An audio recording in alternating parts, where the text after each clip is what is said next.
Meus queridos, a paz do Senhor. Estamos juntos mais uma vez com muita alegria para o estudo da lição de número 6, a lição do dia 6 de agosto de 2017, a sexta lição desse terceiro trimestre de 2017. E a nossa lição vai falar sobre a pecaminosidade humana e a sua restauração a Deus. O texto áureo está em Romanos capítulo 3, o versículo 23, que nos diz: porque todos pecaram e destituídos estão da glória de Deus. Verdade prática. Reconhecemos a pecaminosidade de todos os seres humanos, que os destituiu da glória de Deus, e que somente o arrependimento e a fé na obra expiatória e redentora de Jesus Cristo podem restaurá-los a Deus. Como nós sabemos, não há outro caminho. O arrependimento é que gera a fé em Cristo Jesus, e esta fé na obra expiatória pode realmente restaurar o ser humano do pecado. O ponto central nos fala que reconhecemos a pecaminosidade de todos os seres humanos. É preciso que haja esse reconhecimento de que todos pecaram e destituídos foram realmente da glória de Deus. Mas o Senhor resolveu nos restaurar, trazer-nos de volta, né? Objetivo geral: compreender a pecaminosidade de todos os seres humanos que os destituiu da glória de Deus. 3 objetivos específicos, um ligado a cada ponto da lição. O primeiro, definir o termo pecado. Segundo, mostrar a origem do pecado. E terceiro, compreender a solução para o pecado. Leitura bíblica em classe está na carta aos Romanos, capítulo 5, versículos 12 ao 21, que nos diz assim: pelo que, como por um homem entrou o pecado no mundo, e pelo pecado a morte, assim também a morte passou a todos os homens, por isso que todos pecaram. Porque até a lei estava o pecado no mundo, mas o pecado não é imputado, não havendo lei.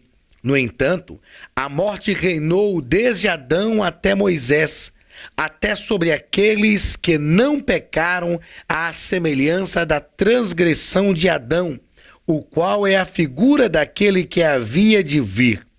Mas não é assim o dom gratuito como a ofensa, porque se pela ofensa de um morreram muitos, muito mais a graça de Deus e o dom pela graça que é de um só homem, Jesus Cristo, abundou sobre muitos. E não foi assim o dom como a ofensa, por um só que pecou. Porque o juízo veio de uma só ofensa, na verdade para condenação, mas o dom gratuito veio de muitas ofensas para justificação. Porque se pela ofensa de um só a morte reinou, por esse, muito mais os que recebem a abundância da graça e o dom da justiça reinarão em vida por um só, Jesus Cristo. Pois assim como por uma só ofensa veio o juízo sobre todos os homens para a condenação, assim também por um só ato de justiça veio a graça sobre todos os homens para justificação de vida.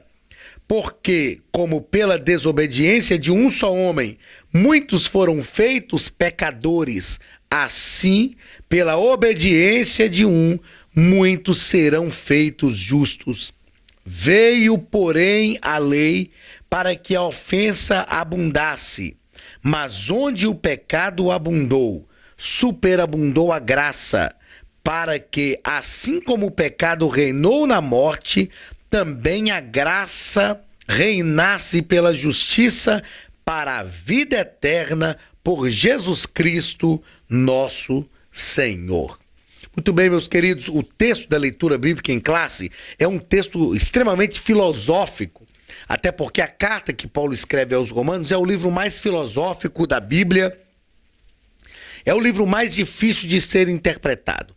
Mas o que Paulo está demonstrando nesse texto é que a justiça de Deus se cumpriu em Cristo. Assim como pelo pecado de Adão, toda a raça humana foi submetida debaixo do pecado, debaixo da transgressão do pecado, e isso é justo. E por que isso é justo? Porque Deus criou todas as coisas em prol do ser humano. Eu estava falando sobre isso esses dias, até numa escola dominical mesmo. Por causa do ser humano é que Deus criou toda a natureza. Então, mais do que justo seria que pelo pecado do ser humano, toda a natureza criada, que foi criada em prol do ser humano, também fosse subjugada pelo pecado. Paulo fala disso em Romanos no capítulo 8.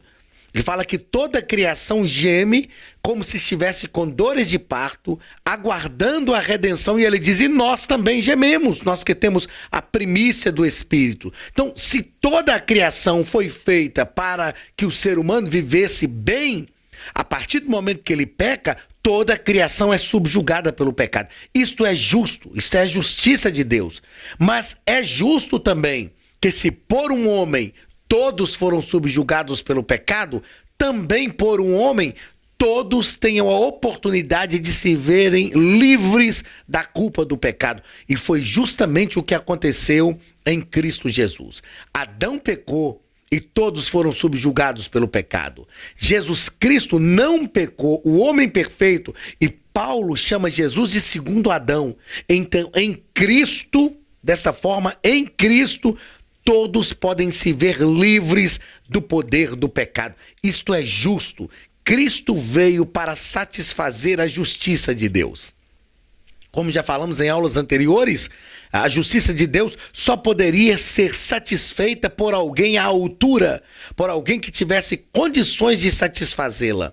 Nenhum homem poderia satisfazer a justiça de Deus, tendo em vista que todos pecaram. É o que Paulo está nos dizendo. Já que todos pecaram, nenhum homem teria condição ou tinha a condição de satisfazer a justiça de Deus. Porém, a justiça de Deus precisava ser satisfeita. O preço precisava ser pago. E ao contrário do que alguns pensam, quando nós estudamos a doutrina da salvação, soteriologia, nós aprendemos que esse preço que precisava ser pago não tinha que ser pago para o diabo, não tinha que ser pago para Satanás. O preço tinha que ser pago para Deus, porque foram as ordens de Deus que foram transgredidas, foram as ordens de Deus que foram quebradas. Agora, quem era capaz de pagar o preço para o próprio Deus, tendo em vista que não havia ninguém maior do que ele? Porque se houvesse alguém maior do que ele, seria fácil. Porém, não havendo ninguém maior do que ele mesmo resolve entregar o seu filho para que nele caísse todo o preço da justiça de Deus. E através do próprio Deus, essa justiça fosse paga. Então foi isso que aconteceu. E essa justiça de Deus é satisfeita. Em Cristo, no Calvário, a justiça de Deus foi satisfeita, a fim de que a graça de Deus se manifestasse. É isso que a Bíblia nos diz, porque a graça de Deus se há manifestado, trazendo salvação a todos os homens. Trazendo salvação a todos os homens. Como eu disse no início aqui da nossa aula, nós, nessa sexta lição, vamos estudar sobre amartiologia, doutrina do pecado, e soteriologia, doutrina da salvação. Quando estudamos sobre a pecaminosidade humana, estamos estudando a amartiologia. Quando estudamos a restauração a Deus, estamos estudando soteriologia, doutrina da salvação. O Ralph Smith, em seu livro Teologia do Antigo Testamento, ele vai nos trazer uma ideia de pecado muito interessante. Aliás, ele vai nos falar sobre a questão da transferência, da transmissão do pecado para a raça humana. Eu sempre me perguntei, sempre me questionei o que eu tenho a ver com o pecado de Adão. Se Adão pecou, que ele seja responsabilizado. Por que o pecado de Adão teve que repousar sobre nós? Pastor Ezequiel Soares vai nos dizer aqui nos seus comentários que não há, até lá no segundo ponto, terceiro parágrafo, ele diz o seguinte: a Bíblia não mostra como a transmissão do pecado de Adão passou a todos os humanos, mas afirma que se trata de um fato incontestável. Então, não há uma explicação lógica, a Bíblia não apresenta isso. Porém, o Ralph Smith, em seu livro Teologia do Antigo Testamento, ele vai aclarar para nós o que foi essa transferência do pecado de Adão para a humanidade. Uma coisa a gente tem que deixar certa e definida de uma vez por todas. A transferência do pecado não é uma questão genética. Se não é uma questão genética, como foi que essa herança do pecado de Adão chegou até nós? Fácil de entender. Adão foi criado num mundo sem pecados e colocado num jardim que Deus plantou no Éden. E ele tinha que cuidar da terra. A ordem de Deus era para que ele povoasse toda a terra. Mas ele colocou Adão e Eva num jardim no Éden. Então, o que Deus queria era que eles povoassem, enchessem a terra a partir com princípios, a partir do relacionamento que eles tinham com Deus no Éden. Então, através desse relacionamento no Éden, eles aprenderiam princípios e a partir desses princípios, eles povoariam a terra. Uma terra santa, uma terra purificada, sem o pecado. A partir do momento que eles pecam, Deus os tira do jardim e toda a natureza, como eu disse anteriormente, seria mais do que justo que toda a natureza fosse subjugada debaixo desta transgressão do pecado. Porque uma vez que a natureza foi criada para o homem em função, em prol do ser humano, seria justo então que esse pecado agora subjugasse toda a natureza. Adão então agora se torna pecador e ele tem que lavrar a terra. Todas as atitudes de Adão, todos os seus atos estão permeados pelo pecado.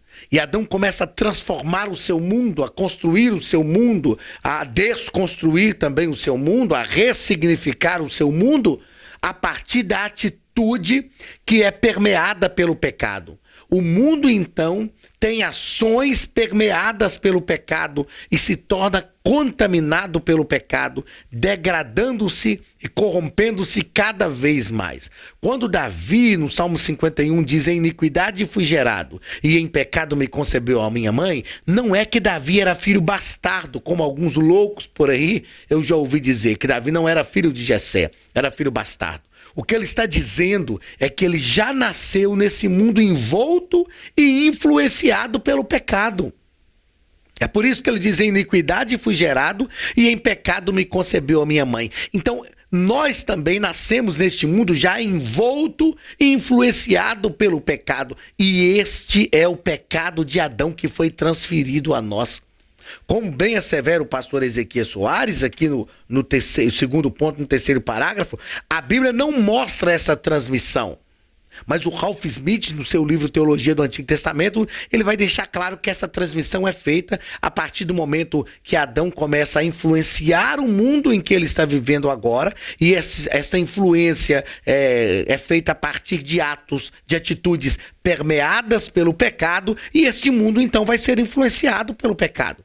Ponto. A transferência do pecado de Adão se dá por causa da influência pecaminosa de Adão, que transforma, que ressignifica e que modifica o seu mundo. Outra coisa importante nós entendermos aqui, mesmo antes de entrar na introdução da lição, é que a Bíblia nos traz uma ideia de pecado muito séria. O Ralph Smith também trata disso e ele diz que toda a história bíblica gira em torno do pecado. Ou seja, a partir do momento que o ser humano peca, o texto bíblico vai mostrar essa salvação, essa ação de Deus para regenerar, para transformar, para livrar o ser humano do pecado. E toda a história bíblica gira em torno disso. A Bíblia trata o pecado de forma radical, de forma severa. A Bíblia trata o pecado com muita intensidade. E o que nós percebemos é que ao longo da história houve um arrefecimento da ideia do pecado. Pecado é pecado, isto é sério, isso é traumático e tem que ser tratado com a seriedade que isto exige. O que nós percebemos é que hoje houve um arrefecimento dessa ideia de pecado. Então as pessoas chegam, por exemplo, para o pastor e falam: pastor, eu estou com um problema. Qual é o problema? Eu estou tendo relação sexual com uma mulher que não é a minha esposa. Peraí, isso não é um problema, isso é pecado. É diferente. O problema é enfrentar uma dificuldade. Pecado é pecado, pecado não é um problema. É lógico que o pecado é problema, o pecado é problemático. Mas quando a gente diz, eu estou vivendo um problema, e na verdade está vivendo uma vida envolta pelo pecado, isso é uma tentativa de amenizar as consequências disso. É uma tentativa de produzir um arrefecimento dessa ideia do pecado. Então, a nossa lição de hoje vai nos mostrar que o pecado tem que ser tratado com a severidade, com a responsabilidade que esse tratamento exige.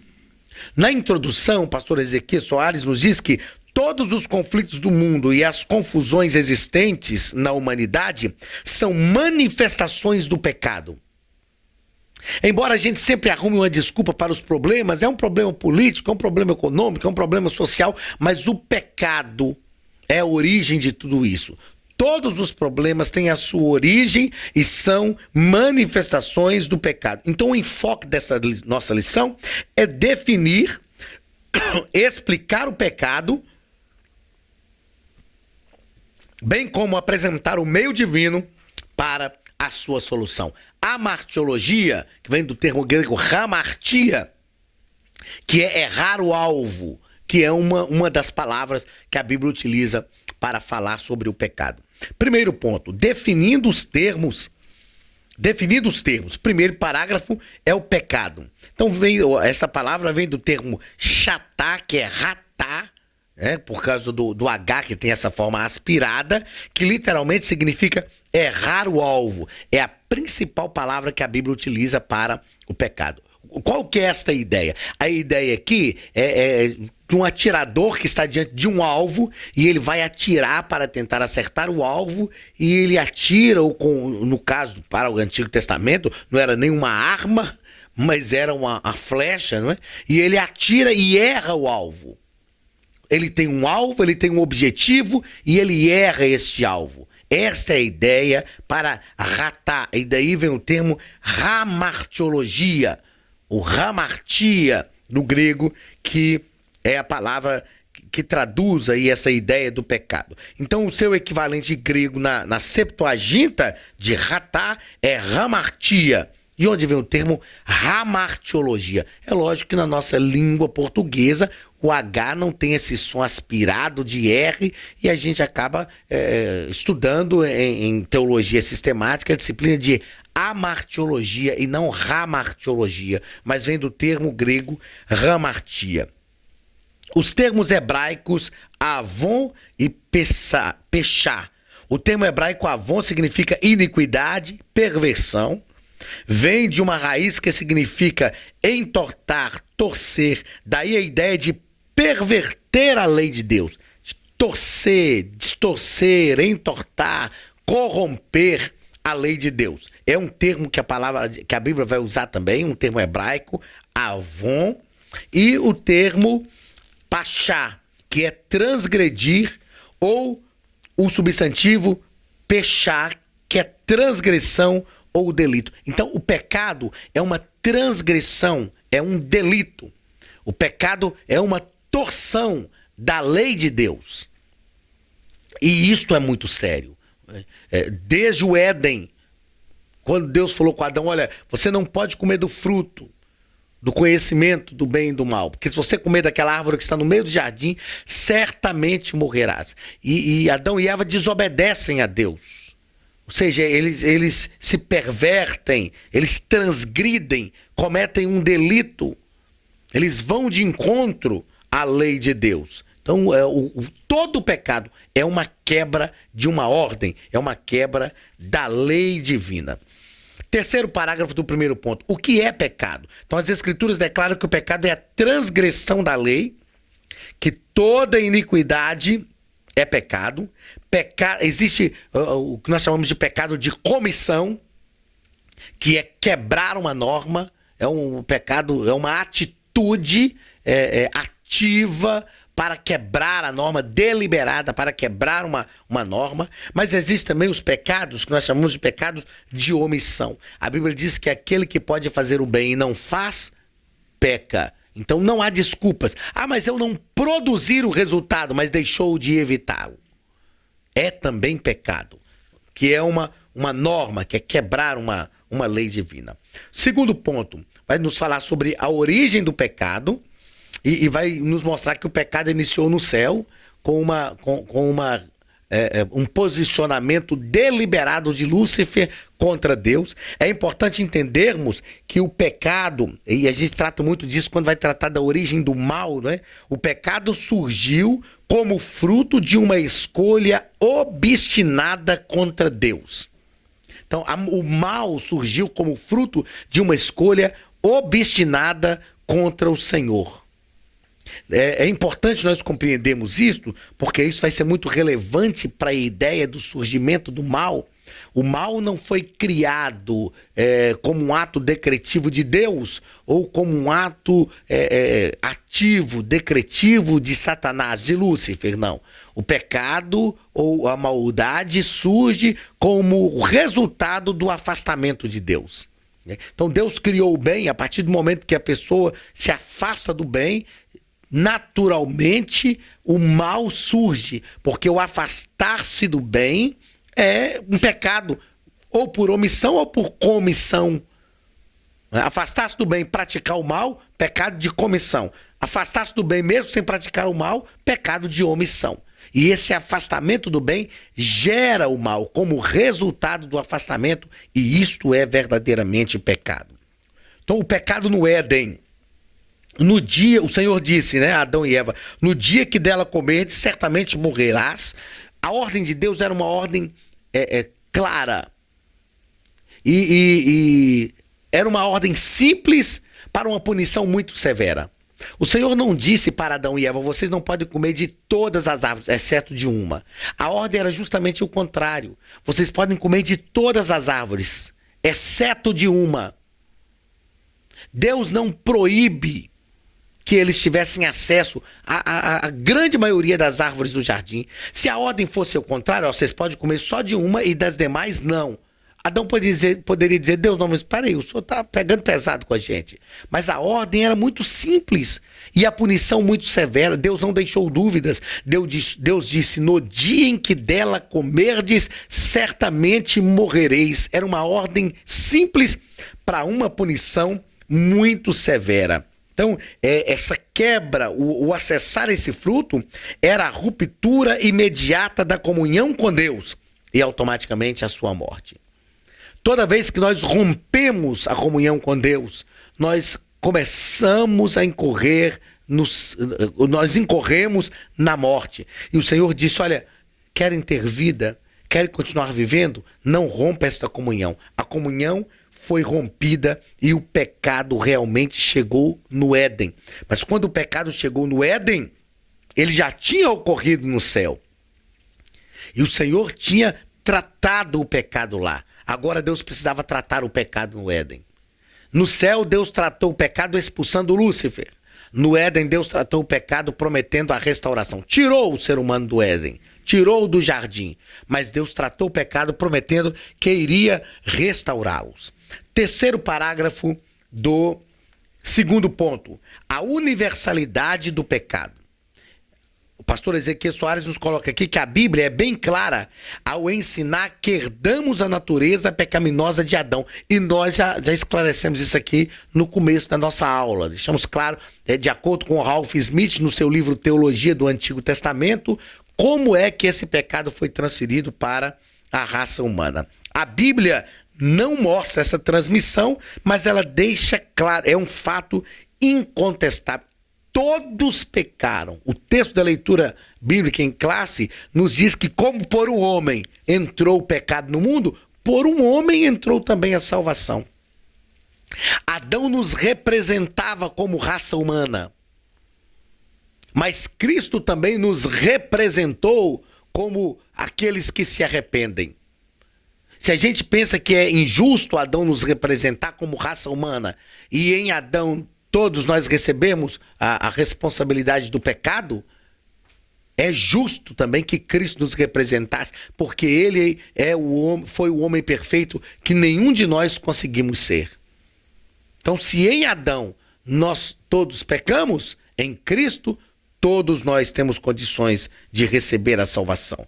Então, o pecado é um princípio real e presente na vida de todas as pessoas, desde o ventre materno. Lá em Gênesis, quando Deus resolveu destruir a humanidade pelo dilúvio, o próprio Deus disse assim: o meu espírito não contenderá com o espírito do homem, porque o homem é mau desde a sua meninice. A maldade é algo inerente a nós. Como disse Davi no Salmo 51, repito, já explicamos isso aqui: em iniquidade fui gerado e em pecado me concebeu a minha mãe. A maldade é algo inerente a nós, mas o Senhor tem o poder de nos restaurar. Cristo é a nossa solução. Em Cristo está o nosso refúgio, a nossa salvação, o nosso socorro, o nosso escape. Terceiro ponto: solução para o pecado. Primeiro parágrafo: nem tudo está perdido.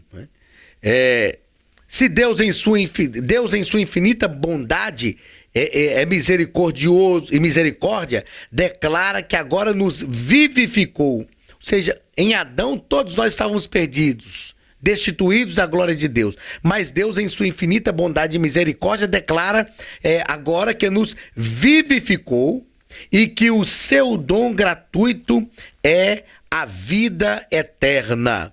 A justiça de Deus é cumprida, é satisfeita em Cristo. Nós já falamos disso aqui. A justiça de Deus, o preço é pago. O preço agora está pago. O próprio Deus está pagando o preço. Isso me deixa encantado com o nosso Deus. Se você estudar, por exemplo, mitologia grega, você vai perceber que todos os deuses da mitologia grega, de vez em quando, se iravam com o ser humano.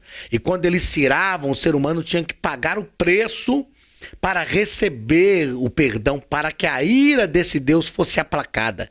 O nosso Deus é o único Deus que se ira conosco por causa do pecado, mas ele mesmo paga o preço para aplacar a sua ira. E como ele paga o preço? Oferecendo-se a si mesmo.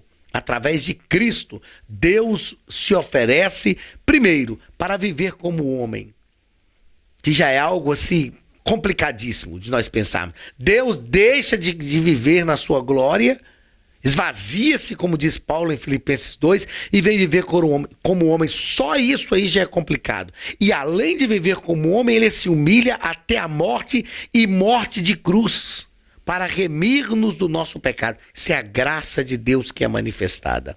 O que Deus está fazendo com isso? Nos fazendo voltar ao plano original. O plano original estava no Éden. E através de Cristo, nós voltamos ao plano original. Conseguimos ser reconciliados com Deus novamente, porque Ele venceu por nós. Segundo parágrafo do terceiro ponto, a provisão de Deus. Então, o pecado entrou no mundo por um homem, assim também a redenção veio por um homem. Isso é justo, não é? O pecado veio por um homem, mas a redenção também veio por um homem.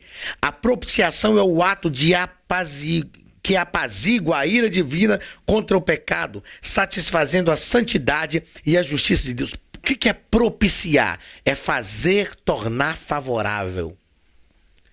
A Bíblia diz, o escritor aos Hebreus diz que Cristo é a nossa propiciação, aquilo que faz tornar favorável a graça de Deus a nós. Nós não merecíamos, mas a graça de Deus é favorável, porque Cristo é a nossa propiciação. A propiciação pelos nossos pecados, a remissão dos nossos pecados.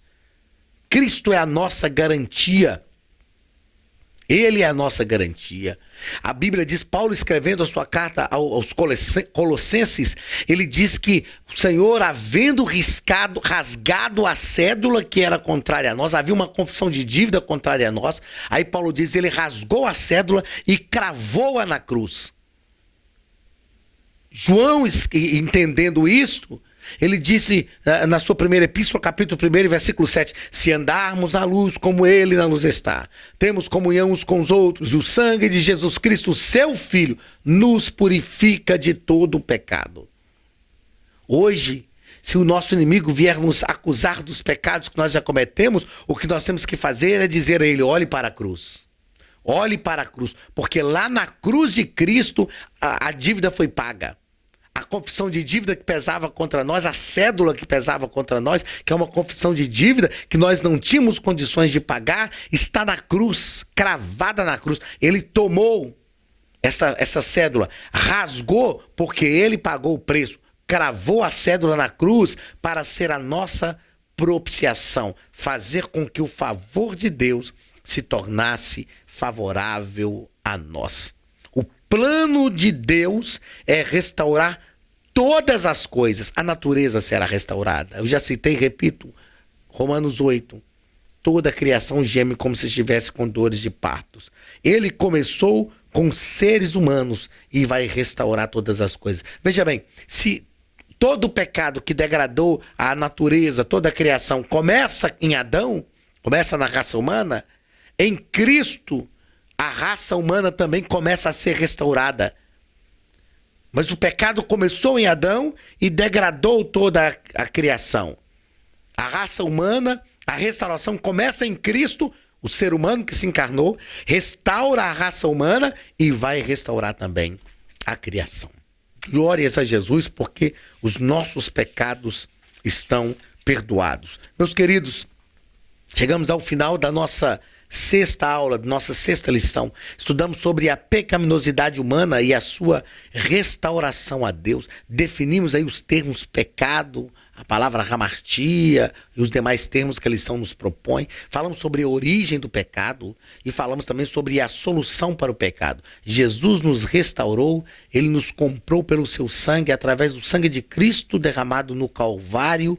A justiça de Deus está satisfeita. Basta-nos tão somente nos submeter à vontade de Cristo, receber a salvação e viver só para Ele. Que Deus te abençoe e que o Espírito Santo haja na sua vida, na nossa vida, nos convencendo a cada dia da justiça, do pecado e do juízo. Deus te abençoe e até a próxima aula em nome de Jesus.